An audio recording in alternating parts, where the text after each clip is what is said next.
We're going to look at page 43, and there are two questions here we're going to answer. The first says, use the list below to answer the question. Here's a list of observations, and we'll read down to the question.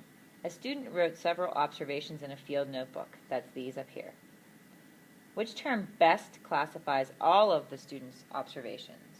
So we want to classify all of the students' observations. A population is looking at the number of a same species, and we can see here we have wolves, we have moose, we have conifer trees, granite rock, and a shallow pond. So that would not be just a population. A food chain, looking at what eats what, we might say that the wolves can eat the moose, and the moose may eat the conifer trees, but we still have rock and pond in here, so that would not be a good answer. The next two things, we have ecosystem and we have community. And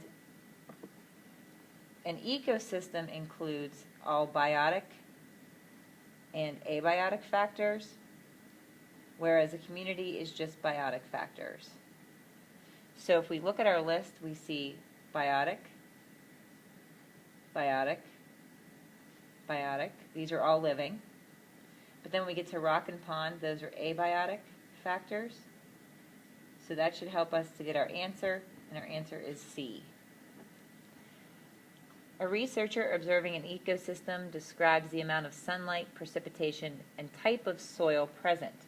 So we have sunlight, we have precipitation, and we have type of soil. What factors is the researcher most likely describing? Well, sunlight is not living, precipitation is not living, and soil is not living. So we can get rid of our answer choices of biotic factors. We now know that we are looking at abiotic factors. Are these factors most likely in a prairie, or are they in an ocean?